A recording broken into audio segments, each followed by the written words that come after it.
Hey, what's up guys? Little man with a big opinion here. And today's video is going to have somewhat of a hypothetical approach to it. We do have a couple of different articles to talk about, and they tie into the discussion that we're going to have in today's video. And that is, you know, is a civil war going to happen? Um, how you can prepare for it? Why I think it would be different from the first one, and just, you know, we're going to have a discussion about it.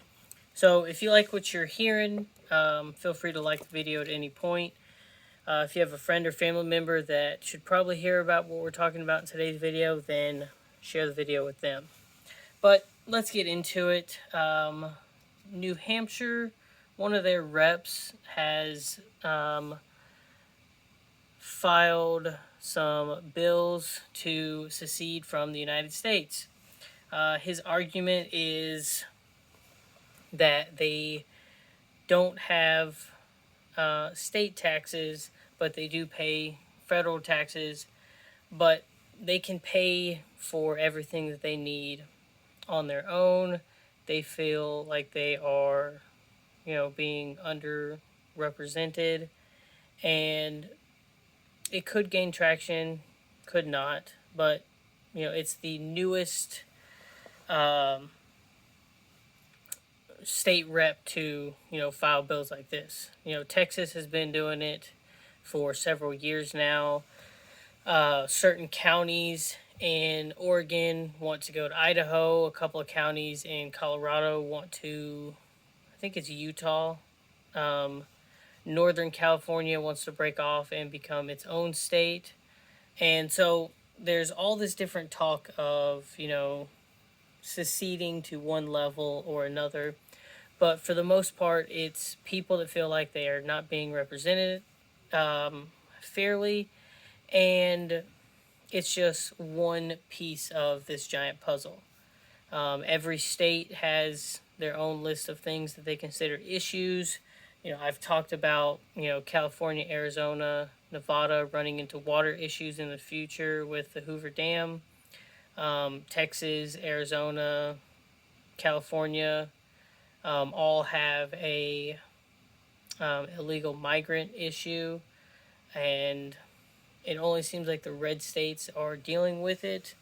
Um, and then just different, policy issues, whether it comes to how the states handled COVID, how their money is being spent by the federal government. Any of these things could be, the straw that breaks the camel's back.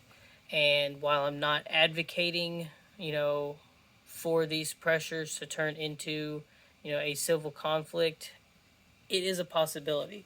In one of the articles I pulled up, 46% of the United States believe that a civil war is likely in our future. 36 said no, and then the rest was undecided. Younger people felt more aligned with, civil war likely, and older people did not. And that kind of makes sense. If you're older, you're ready to settle down. You don't want, more hiccups in your road. And that's just, you know, you want to stay out of, the trouble. The younger people, you got more energy. Younger people tend to be more politically active these days. And so the younger crowd thinks it's more likely to happen. An article from the Atlantic that I was reading about, the guy's been talking about rises and falls of different civilizations.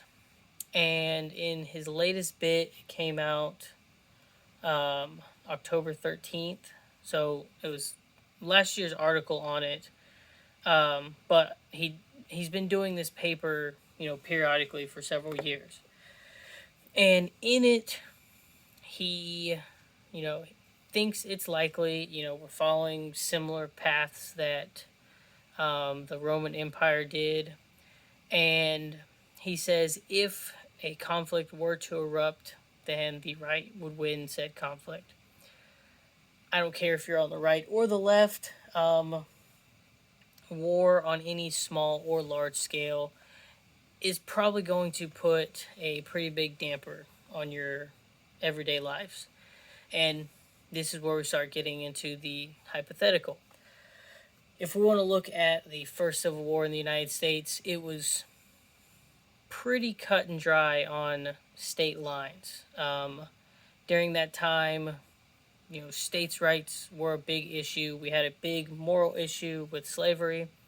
Um, but the United States was very much, its name.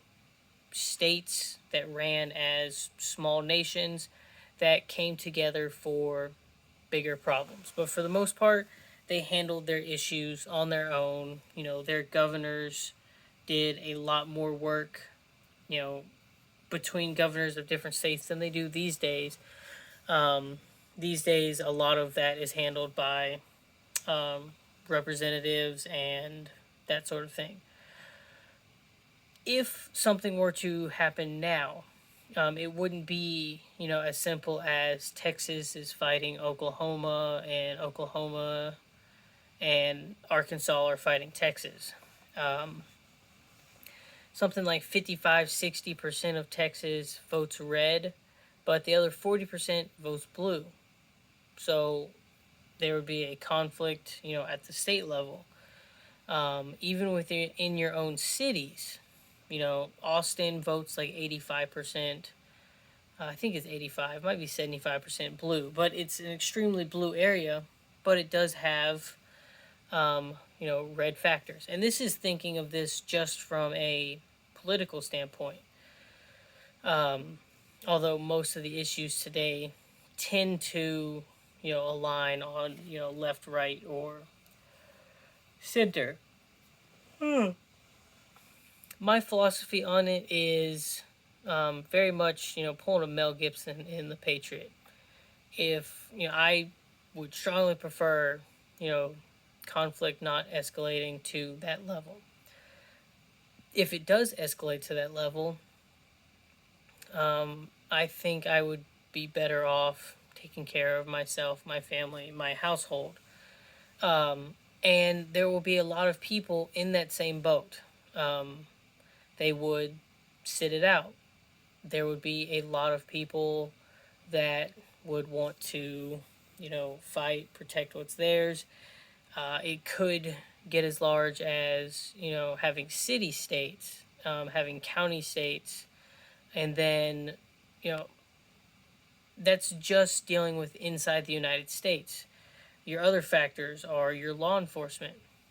You know, you don't know if police officers and sheriffs are going to side on law and order. Are they going to, side on, you don't know what side they're going to pick. Or they could just up and leave and say, I'm going to go take care of my friends and family. Same thing with state police, National Guard, and even the military. Um, a lot of people think the military would, follow their orders and do what they're told, but we'd probably deal with a lot of people going AWOL. They want to protect themselves and their family. They might not believe in, the orders they're receiving. And that's just within the United States. If some sort of civil war were to happen, the United States has dozens of allies that would have to make the choice of which side do they want to support. Are they going to support a side?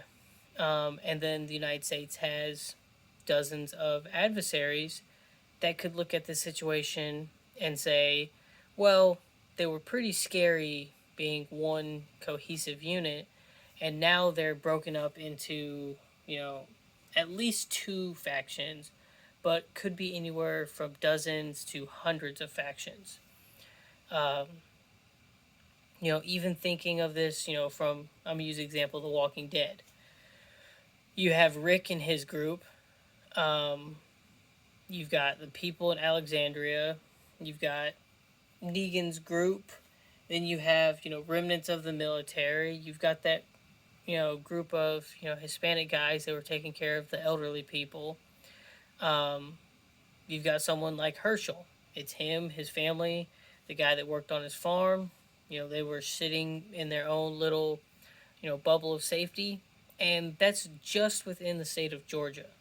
And so they're dealing with, a very common enemy, you know, zombies, and then, the political environment around them. The United States would be in a very similar situation. You could have 50 people that banded together in, this town in the state of Texas, but then, you've got the National Guard that's following orders from, what's left of the federal government. Then you've got a section of the National Guard where, a company commander said, I don't think this is right. If you follow me, then, I'll continue to be your captain. If not, it's up to you. And he could have, a company of 120 people, 40 of them went home, 10, 15 of them went to, this group. There's no telling how everything will get split up. Um, Governors would obviously like to keep control of their, National Guard. There might be some sort of tie to your state. The federal military. Let's say 10% of it has Texas residents. They believe in Texas. They believe in Texas's cause. They let's say 8% of that 10% heads to Texas, goes to the National Guard, and says, we're here to help. The other 2% stays there. Same thing happens with all 50 states. Same thing happens with people saying, I'm worried about my family. I'm not going to fight your war.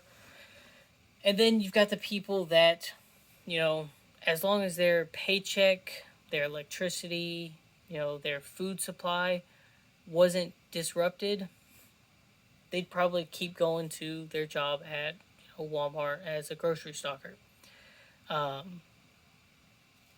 I did briefly mention up, America's adversaries. If we were having all this infighting going on between military, law enforcement, civilians, NATO sending troops in, but half of NATO agrees with this group, so, the UN, it reminds me of that meme of the guy with all the pictures and the maps with the conspiracy theory and all the yarn tying everything together. A situation like that would be very similar in the United States. So, as a prepper, what can you do in this situation? Well, for starters, if a civil war were to happen tomorrow, it gets kicked off, we have our Fort Sumter and everything. If it's just you and your household, then it's just you and your household. You need to establish your water source, your food source, and your security, and a bug out plan, and that sort of thing. If you've created a prepping group, a mag, anything like that, then you need to figure out how to meet up with them. You're stronger in numbers. I'd rather have a group of, 2 or 3 dozen people than just me and my household. Hopefully you set this up prior to the situation. Everyone is on the same page. There's some sort of vetting process, whether it's family, friends that you've known forever, or it's people that you've done training with and you've established rules and goals and stuff like that. And then after that, I would say it's a pretty big waiting game. Communications is important. You need to know what's happening in your area, in your state, and in the nation. Because there could be fighting going on, 30 miles from you. If you can't hear it, you're not getting prepared. And then I would say, just like any type of, civil unrest, major natural disaster, wait a minimum of 72 hours, upwards to 2 weeks of bugging in. You should have food and water supply for that. And you are sitting in your castle, letting, different levels of society repair itself, go to chaos, whatever. But if you're out in that situation, then you're putting yourself in harm's way. I don't want you to do that. Your security plan is protect your castle, protect those within the castle. After that time frame is over, that's when you can. And while you're in, that's when your communications. You should be figuring out what's going on, um, so that you can establish a game plan after this bug in situation. If you couldn't figure out some sort of game plan, whether communication towers are down, your ham radio, no one was talking to you, that's when you're doing reconnaissance, searching for more supplies, um, looking for like minded survivors, banding together, making your group bigger, um, you're stronger in numbers. Helping those if you set your prepping up to help people. If you have a very limited supply and it's difficult for you to spare, then you make that decision on your own. But you take stock of your situation. You should already know how much food and water you have, how much ammo, your communication. After you've reconned your area, then you go into another bug in situation. Um, in that situation, maybe you've extended your castle walls out a bit. You've got people in different lookout spots so that you have some sort of early warning system. The people that have banded together, you're vetting them, getting on the same page, making sure they're secure. And now you're starting to assign, different jobs and that sort of thing. If you believe in the cause, for whatever side you're on in that civil war, then you make that decision for yourself. You know, me personally, until they're you know knocking on my piece of um, the world, wanting to cause me harm, I'm gonna do my best to sit things out. But you never know. The situation could compel you to agree or disagree with what's going on. I'm not advocating for violence in any way. You just need to know, the limits you'll take, threats, whether someone tries to physically harm or attack you, your family, your group, whatever. And from that point on, you're treating it like most other survival situations. You know, shelter, food, water, and security are my big things. After that, you start setting up sustainability. And after you've established your, slice of heaven, then you start the rebuilding process, or, you set up your rules. If people don't like them, then you kick them out and you defend what's yours. If society wants to go back to normal, then you re-enter it on your terms, or come to some sort of agreement with the outcome of that situation. But I think a civil war would be an extremely bloody issue. And honestly, if it happened within the United States, I think it would lead to some sort of global conflict. Um, and it would be messy for everyone. But as a prepper, that's what I think you should do to prepare for these types of things. And, if you prepare for a hurricane, then you're preparing for a civil war. If you stock up a bunch of food and water because you think the economy's going to crash, then you've got the groundwork prepared for a civil war.